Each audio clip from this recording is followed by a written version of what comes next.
يا إمام ابن الإمام شاهد الله شاهد الله. السلام عليكم ورحمة الله وبركاته. الحمد لله الفتاح العليم الذي أرشد من اصطفاه من عباده للتعلم والتعليم وجعل العلم سبب النجاة والفوز بالزلفى عند الملك العظيم. والصلاة والسلام على سيدنا محمد الهادي إلى الصراط المستقيم والداعي إلى الدين القويم وعلى آله وصحبه أولي الفضل الجسيم. أما بعد. Anak-anakku sekalian, santri santriwati MTS Nurul Islam Skarbela yang saya cintai dan banggakan, alhamdulillah pada pagi ini kita bisa melaksanakan aktivitas rutin kita seperti biasa, yakni pengajian kitab Ta'limul Muta'allim setiap hari Kamis. Selawat serta salam mari kita haturkan kepada junjungan kita Nabi besar Muhammad SAW, Nabi yang menjadi panutan teladan bagi kita semua. Anak-anakku sekalian, pada hari ini kita lanjutkan pembahasan masih di pasal yang pertama tentang hakikat ilmu dan fikih, pada pembahasan perkataan Abu Hanifah sekarang ya. Bismillahirrahmanirrahim. Qala Abu Hanifah rahmatullahi alaihi, telah berkata Abu Hanifah, semoga rahmat Allah atasnya, al-fiqhu ma'rifatun nafsi ma laha wa ma 'alaiha. Fikih itu ialah mengenal diri apa yang ada baginya dan apa yang ada atasnya, apa yang menjadi haknya dan apa yang menjadi kewajibannya. Nah, itu fikih ya, mengenal diri ya, dan apa-apa yang menjadi hak dan kewajibannya. Nah, itu menurut Abu Hanifah. Waqala, dan ia berkata, mal ilmu illal amalu bihi, tidak ada ilmu itu kecuali untuk diamalkan dengannya. Tidak ada ilmu kecuali untuk diamalkan.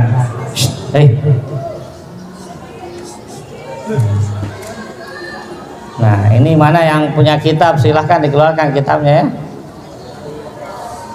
Ya. Kalau belum punya kitab beli ya. Ya, jangan kalian sok pintar ya. Ngaji tidak bawa kitab itu sok pintar namanya. Itu orang yang sudah hafal itu ngaji tidak bawa kitab itu. Imam Syafi'i ngaji tidak bawa kitab tapi sudah hafal duluan sebelum dia ngaji. Nah, ngaji Al-Muwatta kepada Imam Malik, pengarang kitab Muwatta, beliau tidak bawa kitab, disuruh beli sama Imam Malik, sana beli kitab dulu. Mohon maaf Pak Ustadz, mohon maaf Syekh, saya sudah hafal katanya, kitab Muwatta sudah dihafal. Nah, baru langsung diajarkan. Ini kalian belum hafal tapi tidak bawa kitab. Nah, kalau kalian merasa belum hafal, belum paham, bawa kitab. Jangan sok pintar ya.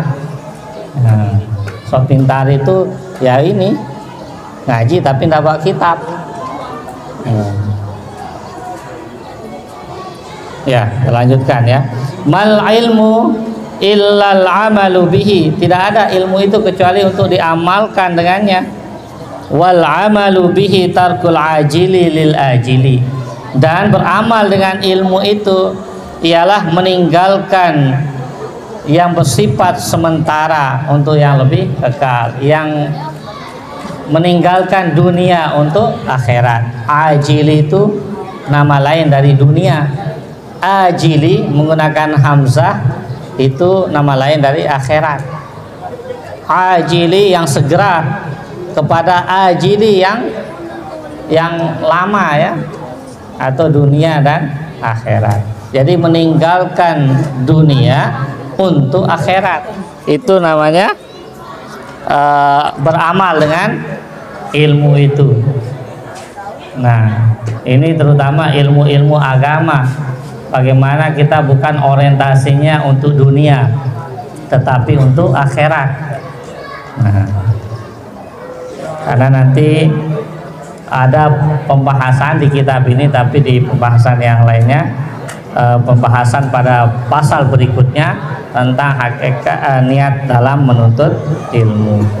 Fayam bagi lil insani alla yaghfula an nafsihi, maka seyogianya bagi seseorang itu ya supaya ia tidak melupakan dirinya, tidak melalaikan dirinya ya, supaya manusia tidak melalaikan dirinya, tidak mengabaikan dirinya. Wa ma yanfa'uha wa ma yadurruha, dan sesuatu yang bermanfaat baginya dan sesuatu yang mudarat baginya, tidak bermanfaat bahkan membahayakan baginya. Itu kita harus tahu mana hal-hal yang bermanfaat dan mana hal-hal yang mudarat. Nah, biulaha wa ukhraha, baik di dunianya maupun di akhiratnya. Nah, jadi kita harus ya memperhatikan diri kita, jangan sampai kita mengabaikan, melalaikan, melupakan diri kita. Apa yang bermanfaat untuk kita dan apa yang mudarat, tidak bermanfaat untuk kita. Biulaha wa ukhraha, mau baik di dunianya maupun di akhiratnya, untuk dunia maupun untuk akhirat. Fayastajliba ma yanfa'uha wa yajtaniba ma yadurruha, maka ia mendatangkan apa yang bermanfaat baginya dan menjauhi apa yang mudarat baginya. Kalau kita sudah mengetahui mana yang bermanfaat, mana yang mudarat, maka selanjutnya kita harus berusaha bagaimana bisa mendatangkan kemanfaatan itu. Nah, dan bagaimana kita berusaha menjauhi hal-hal yang memudaratkan, baik untuk diri kita maupun untuk orang lain. Nah, kaila yakuna aqluhu wa ilmuhu hujjatan alaihi, supaya akalnya dan ilmunya itu tidak menjadi hujjah atasnya. Nah, jadi ada perbedaan antara hujjah lahu dan hujjah alaihi ya. Kalau hujjah lahu itu dia yang akan membelanya, tetapi kalau hujjah ya, hujjatan alaihi, dia yang akan mendakwanya nanti, dia yang akan menghujatnya nanti. Akal dan ilmunya yang akan menghujatnya, yang akan mendakwahnya ya, mendakwanya nanti pada hari kiamat kalau tidak bisa memanfaatkan ilmu itu dengan baik. Dia punya ilmu, tahu mana yang manfaat, tahu mana yang mudarat, tetapi dia malah mendatangkan yang mudarat, menjauhi yang manfaat. Nah, maka ilmu dan akalnya itu akan menjadi hujah atasnya, akan menghujatnya, akan mendakwanya ya pada hari kiamat. Nah, fayazdada uqubatan, maka bertambahlah siksaannya. Nah, jadi harusnya akal dan ilmu itu kita manfaatkan, kita gunakan untuk mendatangkan kemanfaatan dan menjauhi kemudaratan. Ya. jalbul masalih wa dab'ul mafasid. Bagaimana kita mendatangkan kebaikan-kebaikan, kemaslahatan-kemaslahatan, dan bagaimana kita menolak, ya, menolak kemudaratan atau kemafsadatan, kerusakan. Na'udzubillahi min sakhatihi wa iqabihi. Nah, kita berlindung kepada Allah dari murkanya dan siksaannya. Nah, jadi ya, kalau kita menggunakan ilmu atau akal kita itu untuk hal-hal yang tidak baik, hal-hal yang memudaratkan, maka ilmu itu nanti yang akan mendakwa kita, dan kita akan mendapatkan azab dari Allah. Nah, oleh karena itu kita berlindung kepada Allah supaya ya dijauhkan, ya, dari murkana dan dari azabnya, ya. Wa qad warada fi manaqibil ilmi wa fadailihi.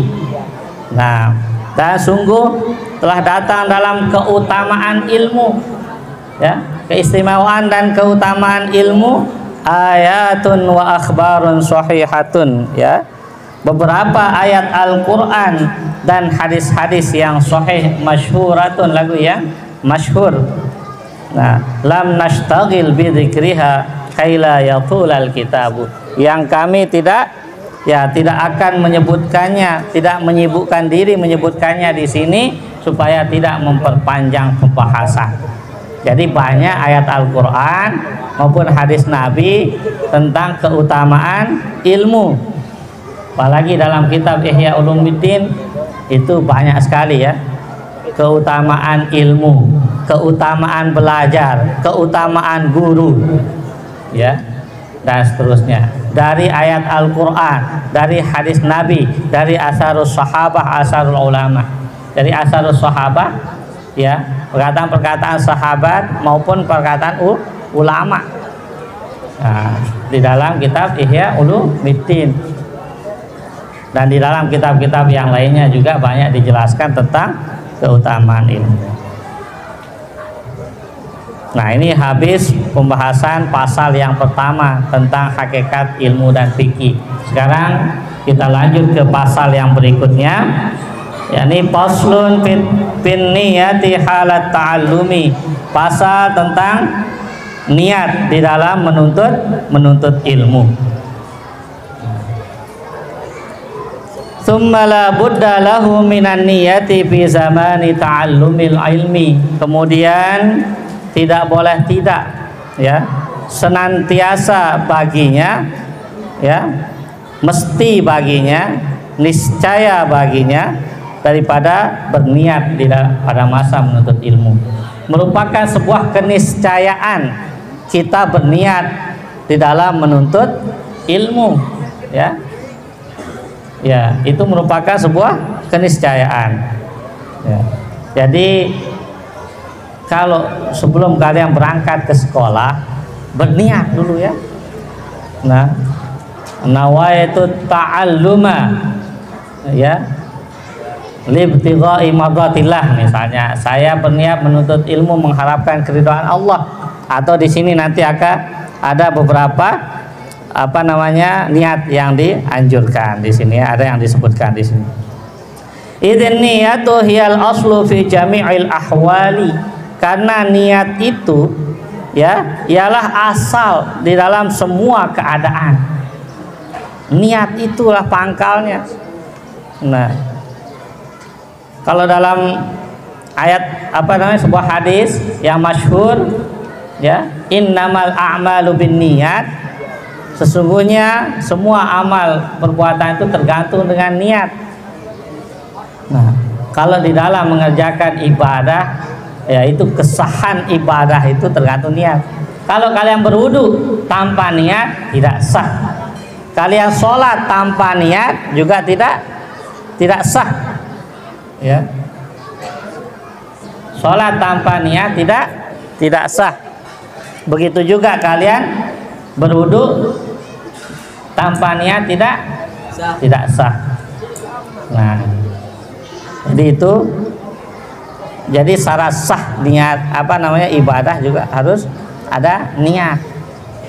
Nah, ini pentingnya niat. Nah, di sini ada ya. Liqaulihi alaihi salatu wassalam, karena sabda Nabi alaihi salatu wassalam, innamal a'malu binniyat.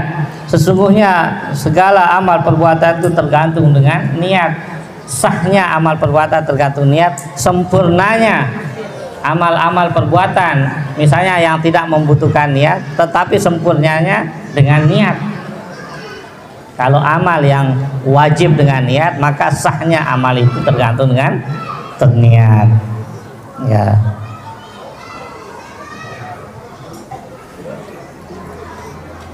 Misalnya menuntut ilmu, kan tidak wajib niat sebenarnya menuntut ilmu, tetapi sempurnanya menuntut ilmu itu dengan niat. Nah,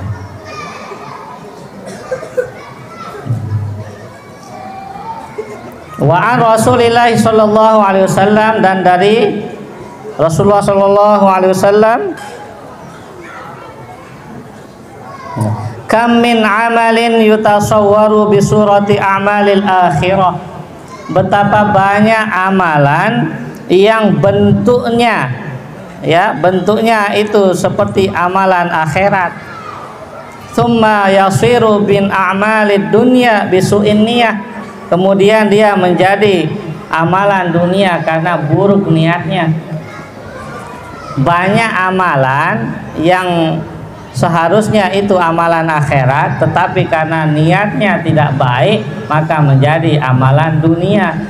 Misalnya amalan akhirat, kalian nyumbang di masjid, nyumbang ya, itu nyumbang itu amalan dunia apa akhirat? Amalan untuk akhirat, tetapi niatnya supaya nanti kalian ya dikatakan dermawan, supaya kalian diumumkan namanya di masjid, ya, atau yang lainnya, supaya mungkin kalian dipilih nanti dalam kegiatan, ya, misalnya pemilihan apa ya, pemilihan ketua kelas, ya, atau yang lebih tinggi dari itu. Nah, jadi itu menjadi amalan dunia. Itu menjadi amalan dunia ya, karena buruknya nih niat.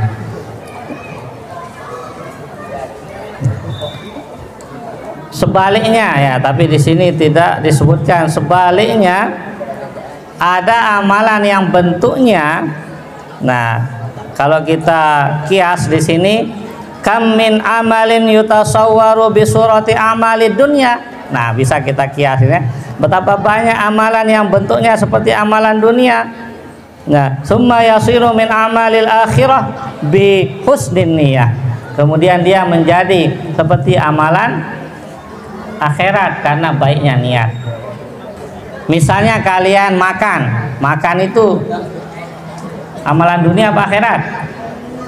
Ya. Amalan dunia atau akhirat? Ya. Jadi makan itu merupakan amalan dunia, tetapi karena kalian niatnya supaya kuat beribadah, menjadi amalan akhirat, mendapatkan pahala. Tidur, amalan dunia apa akhirat? Dunia, tetapi kalau kalian niat tidur supaya nanti kuat ya beribadah di tengah malam, maka itu menjadi amalan akhirat. Nah, itu ya dengan baiknya niat, bihusnin niyah, dengan sebab baiknya niat itu. Nah, kalau amalan akhirat, misalnya belajar, kalian belajar seperti ini, ya. Kalau tujuannya mendapatkan nilai, maka itu menjadi amalan dunia. Tapi kalau kalian niatnya menghilangkan kebodohan, niatnya mencari keridhaan Allah, ya, dan niat-niat yang baik lainnya, maka dia menjadi amalan akhirat, tetap menjadi amalan akhirat.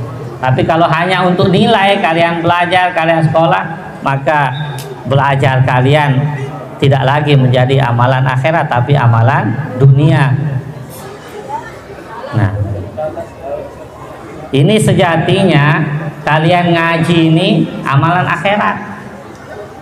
Tetapi karena buruk niatnya, hanya sekedar datang supaya tidak dialpakan, supaya dapat nilai bagus, tetapi tidak bawa kitab, tidak serius.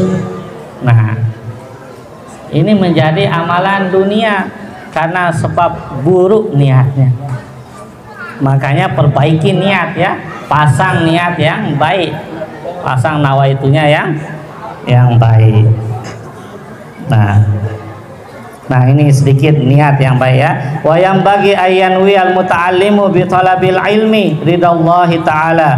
Dan seyogianya seorang penuntut ilmu, seorang santri berniat menuntut ilmu ridallahi ta'ala, untuk mencari keridhaan Allah ta'ala, wa darul akhirata, dan untuk mengharapkan akhirat, bisa menjadi husnul khotimah ya, bisa menjadi orang yang bahagia di akhirat.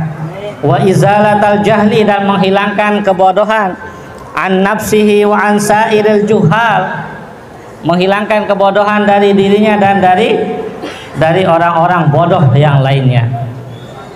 Supaya kita tidak bodoh, kita menuntut ilmu, supaya orang-orang di sekitar kita juga tidak bodoh. Nah ini apa namanya, niat menuntut ilmu. Wa ihya ad-din, dan menghidupkan agama ya. Dengan menuntut ilmu itu maka agama akan hidup. Kalau tidak ada yang menuntut ilmu, nanti agama akan mati, tidak ada orang yang berilmu lagi. Nah itu ya. Wa ibqa al-islam, menetapkan Islam ya. Fa inna baqa'al islami bil ilmi, maka sungguhnya tetapnya Islam itu sebab ilmu. Kalau tidak ada yang berilmu, maka Islamnya menjadi Islam KTP ya. Ya, wala yasihhu zuhdu wa taqwa ma'al jahli, dan tidak sah zuhud dan takwa itu beserta kebodohan. Wa ansyadal ustadz syekhul imamul ajallu burhanuddin sahibul hidayah li ba'dihim, dan membaca syair ya, membaca syair oleh ustadz syekh imam yang agung yang bernama Burhanuddin sahibul hidayah, pengarang kitab al hidayah li ba'dihim, kepada sebagian mereka. Nah ini ya, ini terakhir ini syairnya ya. Fasadun kabirun alimun mutahattikun wa akbaru minhu jahilun mutanassikun. Ya. Kerusakan yang besar akibat orang alim ya.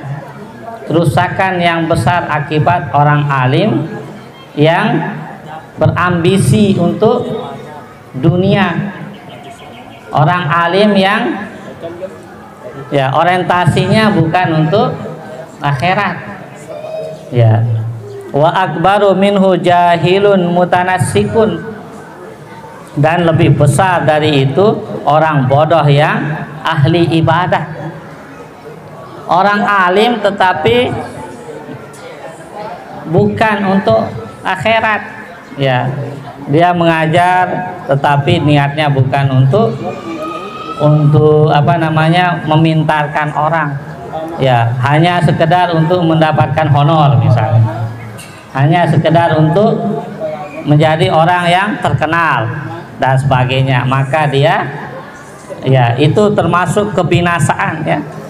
Fasadun kabir, kerusakan yang besar. Wa akbaru minhu, dan yang lebih besar daripadanya kerusakannya itu jahilun mutanassikun, orang bodoh yang ahli ibadah, rajin ibadah, tekun ibadah, tetapi bodoh, tidak tahu tata cara ibadah. Rajin sholat tetapi tidak tahu mana rukun sholat, mana syarat sah sholat dan sebagainya. Huma fitnatun fil alamina azimatun, keduanya ini menjadi fitnah ya, menjadi ujian yang besar di alam semesta ini. Liman bihima fi dinihi yatamassaku, bagi orang yang berpegang teguh kepada keduanya di dalam agamanya. Kadang kita melihat oh itu orang alim, jadi akhirnya kita berpedoman kepadanya, berpegang kepadanya. Atau kita lihat oh itu ahli ibadah, kita ikut-ikutan. Tetapi ahli ibadah yang bodoh, tidak berilmu, hanya tekun beribadah tapi tidak disertai dengan ilmu. Ada juga orang alim tetapi dia tidak berniat mengajarkan ilmu itu untuk akhirat, ya, yang berambisi untuk dunianya. Nah, jadi ini dua hal yang dapat membahayakan. Nah, ini mungkin sampai sini dulu. Ini syair ini kalau dalam ilmu arud disebut dengan bahar tawil namanya. Bahar tawil. Ya, syair itu ada timbangannya ya. Ada nama-nama baharnya. Mungkin hanya ini dapat saya sampaikan. Semoga ada manfaatnya bagi kita semua. Wallahul muwaffiq ila aqwamit thoriq. Wassalamualaikum warahmatullahi wabarakatuh.